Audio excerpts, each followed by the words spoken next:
வரேன் sir. Sign போடுங்க sir. இப்படி பண்ணிரு. அந்த பொண்ணுகிட்ட நான் தப்பா எதுவும் பேசல, கரெக்டா தானே பேசினேன்? ஆமாம் சார், நீங்கள் கரெக்டாக தான் பேசுனீங்க. நீ பாத்தியா? அப்போ வந்து சொல்ல வேண்டியதானடா. இல்லை சார், அப்போ வீடியோ ரெக்கார்ட் ஆகிட்டு இருந்தது, அதான் சொல்லலை.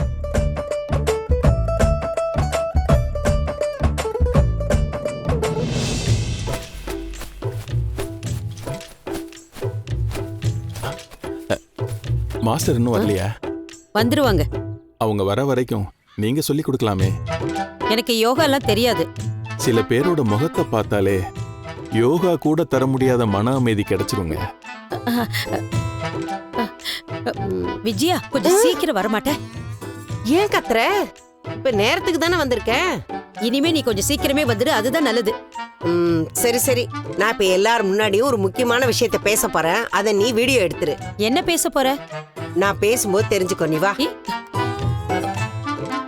Good morning. வணக்கம் மாஸ்டர். வணக்கம் வணக்கம். இந்தா, இன்னைக்கு ஒரு முக்கியமான விஷயம் உங்ககிட்ட பேச போறேன். பார்வதி, இதோ வரேன். இங்க வா. யோகா பண்ணா மன அமைதி கிடைக்கும். அதை விட அதிகமா மன அமைதி எதுல கிடைக்கும்னு உங்க யாருக்காவது தெரியுமா? யாருக்குமே தெரியாது. ஒரு நல்ல விஷயம் பண்ணும்போது அதை விட மன அமைதி வேற எதுலயுமே கிடைக்காது. நான் பண்ண ஒரு விஷயத்த உங்ககிட்ட சொல்ல போறேன். இன்னைக்கு நான் என்ன பண்ணிருக்கேன் தெரியுமா? எங்க வீட்ல கிருஷ்ணு ஒரு சின்ன பையன் இருந்தான். அவனை நான் தான் படிக்க வச்சேன். அவன் ஸ்கூல்ல தெரியாம ஒரு சின்ன தப்பு பண்ணிட்டான். அதுக்கு அவனை கொண்டு போய் சீர்திருத்த பள்ளியில சேர்க்கணும்னு சொன்னாங்க. எனக்கு மனசே கேட்கலீங்க. ஒரு சின்ன பையன் தப்பு பண்ணுனா அத பக்குவமா எடுத்து சொல்லி அவனை நல்வழிப்படுத்தணும். அதை விட்டுட்டு இந்த மாதிரி அந்த ஸ்கூலுக்கெல்லாம் அனுப்புவாங்க? எனக்கு மனசே கேட்கல.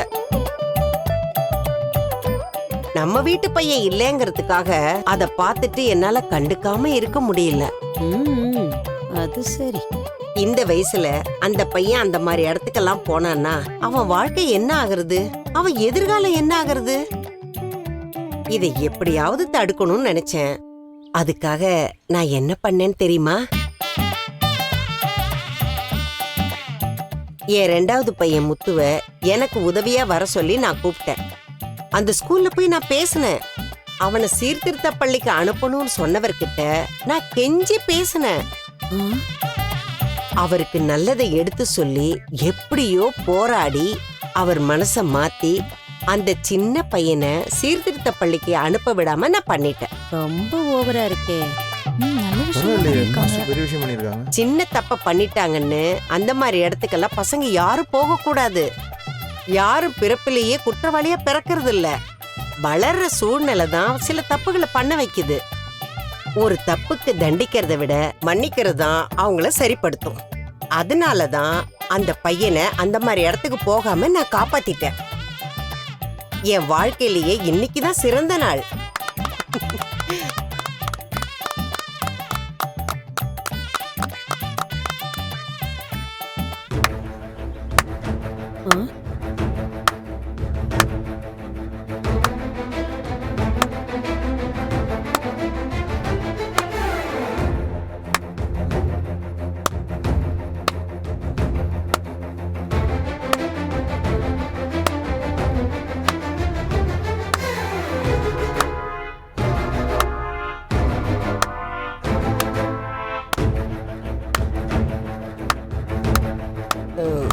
நீ எப்ப வந்த?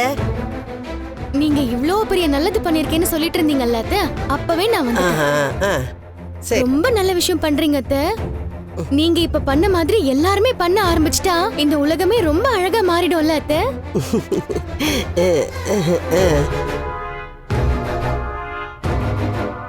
எங்க அத்தை கிட்ட இருந்து எப்படி நல்லது பண்றதுன்னு நீங்க எல்லாரும் கத்துக்கோங்க. அவங்க மனசு யாருக்குமே வராது. ஒரு சின்ன பையன் வாழ்க்கைய அவங்க காப்பாத்திருக்காங்க. இன்னும் சில பேரெல்லாம் இருக்காங்க. அந்த பையன் தப்பு பண்ணப்போ இந்த மாதிரி பையெல்லாம் சீர்திருத்த பள்ளிக்கு தான் போகணும், அப்பதான் நிம்மதின்னு சொன்னாங்க.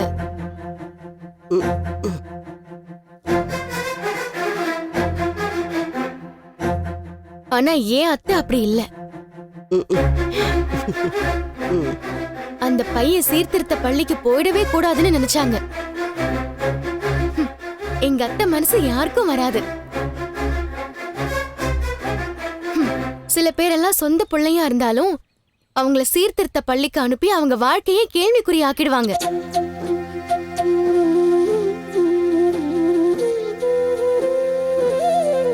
சில பேருக்கெல்லாம் மத்தவங்க வாழ்க்கைய பத்தி கவலையே இல்ல. இப்ப எங்க வீட்ல இருந்த சின்ன பையனை கூட சில பேர் அப்படிதான் சொன்னாங்க. இல்ல அத்தை? ஆமா ஆமா ஆமா. ஆனா ஏன் அத்தை அப்படி கிடையாது. அந்த பையனோட எதிர்காலம் போயிடக்கூடாதுன்னு பெரிய போராட்டமே பண்ணாங்க. இல்ல அத்தை? அதான் சொல்லிட்டேனே. உங்க பெருமையெல்லாம் நான் தானே அத்தை பேசணும். உங்களை மாதிரி எல்லாரும் இருந்துட்டா எல்லார் வாழ்க்கையுமே நல்லா இருந்துருமே. ஆனா என்ன பண்றது, நிறைய பேர் பேசுறதெல்லாம் நல்லா வக்கனையா பேசுவாங்க, ஆனா செயல்ல ஒன்னும் இருக்காது. சரியா சொன்ன மீனா. அதுவும் சில பேர் கதை கதையா சொல்லுவாங்க, பார்த்தா நமக்கே மூச்சு அடைச்சிரும். சரி சரி, நீ போய் மேட் எடுத்துட்டு வா.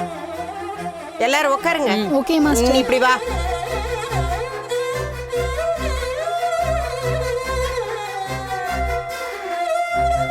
நீ எதை மனசுல வச்சு பேசுறேன்னு எனக்கு நல்லா தெரியுது. ஓ அப்படியா அத்தை? உங்களுக்கு தெரியாதது ஏதாவது இருக்குமா? இந்த நக்கல் எல்லாம் என்கிட்ட வேண்டாம். இதெல்லாம் வீட்டுல யாருக்கிட்டையும் சொல்லிட்டு இருக்காத. சொல்றது புரியுதா இல்லையா? உடனே அவர்கிட்ட போய் வத்தி வச்சு எனக்கு திட்டு வாங்கி கொடுக்கணும்னு பாக்காத. நான் ஏன் அத்தை அப்படி எல்லாம் பண்ண போறேன்? பயப்படாதீங்க, என்னால உங்களை யாரும் திட்ட மாட்டாங்க.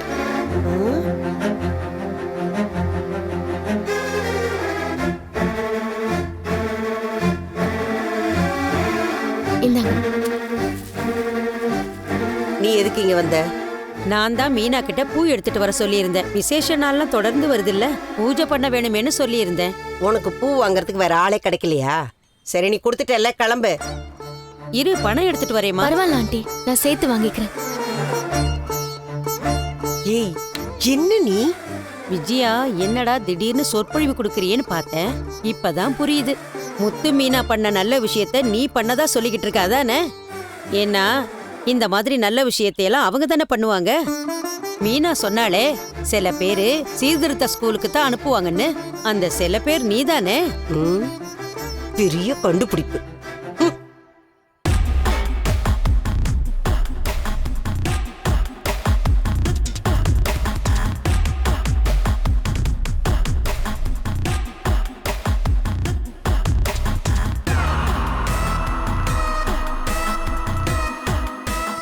வாங்க. என்ன எப்பவுமே சிரிச்ச முகமா இருப்பீங்க, இன்னைக்கு உங்க முகத்துல களையே தெரியல. என்ன பண்றது மாஸ்டர், பார்க்க கூடாதவங்களை எல்லாம் பார்த்தா முகத்துல இருக்கிற சிரிப்பே போயிடுது. அப்படி யார பாத்தீங்க? இதோ வெளியில உங்க 2வது மருமகளை பார்த்தேன். அவ என்ன சொல்லிட்டு போறா தெரியுமா? நீங்க வாங்க.